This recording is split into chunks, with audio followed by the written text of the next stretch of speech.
Então, eu já fiz um vídeo aqui no canal falando sobre o potencial desperdiçado de Turma do Sonic.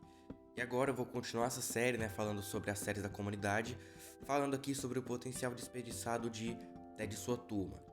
Então vamos lá que tem muita coisa pra falar aqui, hein? E acredito que vou surpreender todo mundo que tá assistindo. Bom, vamos lá, primeiramente, o que o Jason desperdiçou em Ted e sua turma? Aqui nós estamos falando de uma situação completamente diferente da situação do David Stones na série dele. Porque o David, ele estava adaptando, né? Ou melhor, ele deveria ter adaptado o universo de Sonic para a série dele, seja de forma séria, de forma engraçada e tal, ou então desenvolver um universo novo a partir daquilo. E como eu já disse, ele não fez nenhum dos dois direito. Mas, no fim das contas, né, eu quero deixar claro que aquele vídeo não foi pra atacar ele e nem a série dele. Eu só falei o que eu tava pensando. Agora, com Ted e sua turma, a situação é bem diferente. Porque em Ted e sua turma, o Jason tava criando, né, ele criou um universo totalmente original. Por mais que ele conte ali com a presença de personagens como o Homem-Aranha e tal, e deve ter alguns outros que eu não tô lembrado, mas com certeza, né? Alguns outros que eu não tô lembrando, assim, tipo, sei lá, alguns robôs lá que não sei se vem de Transformer, alguma coisa assim. Mas, vocês entenderam, é um universo quase que 100% original, né? Os personagens principais, as histórias iniciais, as que vieram depois foram perdendo um pouco a originalidade conforme o tempo foi passando, mas no fim das contas é um universo original. Então tudo aquilo que eu falei de aproveitar o conteúdo do universo de Sonic não vai se repetir aqui porque não tem nenhum universo de Ted e sua turma que o Jason deveria ter aproveitado. O universo de Ted e sua turma é aquele que ele criou, é esse que a gente conhece. Então sim, não tem nada disso. Uma coisa que ele assim aproveitou bem mal foi o personagem do Homem-Aranha na série dele, né? Mas isso aí, como diz, isso é uma coisa mínima, cara, porque se você comparar o tanto que o David deixou de aproveitar a série dele com isso que o Jason deixou de aproveitar o Homem-Aranha, é uma coisa mínima. E por mais que eu não goste de admitir, é a mesma coisa de, sei lá, o Godzilla, por exemplo, em Bob Adventures. Eu lembro que há bastante tempo eu já reclamava pro Jason de que o Homem-Aranha era muito mal aproveitado na série dele e depois ele passou a falar pra mim que o Godzilla era muito mal aproveitado na minha série.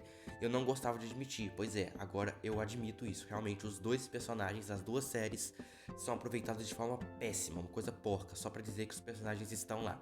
Mas tudo bem. Não é sobre isso que eu vou falar nesse episódio aqui, dessa minissérie aqui do canal. Porque, na verdade, eu já fiz um vídeo aqui no canal falando, entre aspas, mal de Tetsuo Turma. Eu já fiz um vídeo aqui falando que a série perdeu a essência, explicando o porquê e apontando, né, tudo isso aí que eu falei. Mais ou menos a ideia é a mesma, certo? Eu repasso os mesmos conceitos, explico por que Tetsuo Turma perdeu muito a essência e que ela iria acabar sem identidade. No fim eu estava certo, porque a série terminou completamente diferente de como ela começou, só que essa transição não foi gradual, foi simplesmente forçada para acompanhar uma tendência sem forçar nenhum tipo de tradição ou algo parecido. Então no fim sim, Tetsuo Turma perdeu a essência. Isso está muito relacionado, galera, com o propósito da série que também se perdeu. O propósito foi se perdendo, o potencial dela também se perdeu, porque para pra pensar. Bom, a série começou de um jeito. O Jason do YouTube poderia ter abordado ali tudo através de um potencial que a série tinha. Só que com essa troca de tema forçada, ele mergulhou em um outro tema que, bom, também tinha bastante potencial para ele administrar, explorar, só que ele também não conseguiu. Porque ele ficava alternando entre episódios de humor e episódios sérios, episódios de humor e episódios sérios. Inclusive a sexta temporada da série, cara, a sexta temporada ela é, assim, na época, eu não lembro como que eu avaliei ela, mas eu acho que ela só não é pior que a quarta. A quarta temporada, ela veio de uma época, assim, que foi bem pós Bob Adventures, tá? Foi, assim, pouquíssimo tempo depois que Bob Adventures popularizou a questão dos poderes na comunidade. E sim, eu sei o que eu tô falando, foi Bob Adventures que popularizou. Pode até não ter sido Bob Adventures que criou esse tema de poderes na comunidade, mas foi a minha série que popularizou. E pós Bob Adventures surgiu uma porrada de personagem com poder pra tudo quanto é lado, né? E Tetsuo Turma foi nessa onda.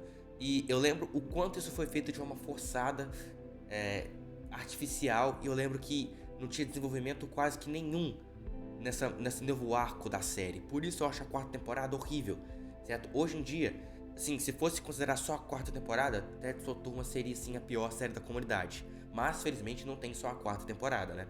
Ainda bem que não tem. Mas, quando você fala, por exemplo, sobre a sexta temporada, eu não acho que ela é tão ruim assim quanto a quarta, mas o potencial dela ali foi muito desperdiçado, porque o encerramento poderia ter sido uma coisa gloriosa, uma coisa épica. E eu ouvi dizer que o Jason, né? Ouvi não, o Jason comentou uma vez que o encerramento da série não precisava ser glorioso, só precisava honrar o arco dos personagens, mas como honrar o arco dos personagens sem fazer uma coisa que passe glória a tudo que eles fizeram na série, né? Que entregue glória a eles e ao arco deles. Sério, não faz muito sentido. Por isso eu acho que o final da sexta temporada, cara, ele assim, ele deixou muito a desejar, que acaba sendo o final da série também. Mas tudo isso eu já falei. Só tô repetindo coisa aqui que eu já disse antes. Então, por isso que eu falei que eu vou surpreender as pessoas nesse vídeo. Porque eu acho que o que Tetsuo Toma mais ficou devendo é uma coisa que nem tem a ver com o Jason do YouTube, mas tem a ver com a comunidade em si. Porque tem um. Eu e o Jason estávamos trabalhando em um filme chamado A Grande Chuva, que ia ser um filme espetacular. Ele ia abordar uma questão que existe na vida real, né? E ia fazer uma. Ia passar uma visão sobre uma visão científica que existe na vida real, que é o criacionismo. E iria ser um filme espetacular. Iria provavelmente ser o melhor filme que essa comunidade já viu. Afirmo isso com todas as letras. Não só pelo que ele é, mas também pelo que ele significa. Isso vale para Passado Perdido também, mas iria ser melhor que Passado Perdido. E não é culpa do Jason, mas como a comunidade morreu, esse filme acabou se perdendo, né? E eu acho que é isso que Tetsuo Toma ficou devendo. Porque seria um filme espetacular, iria conectar com a história do Dino, seria um filme incrível. E na minha visão, foi isso que Tetsuo Toma perdeu e ficou devendo com o tempo. Foi esse o verdadeiro potencial desperdiçado de Tetsuo Toma.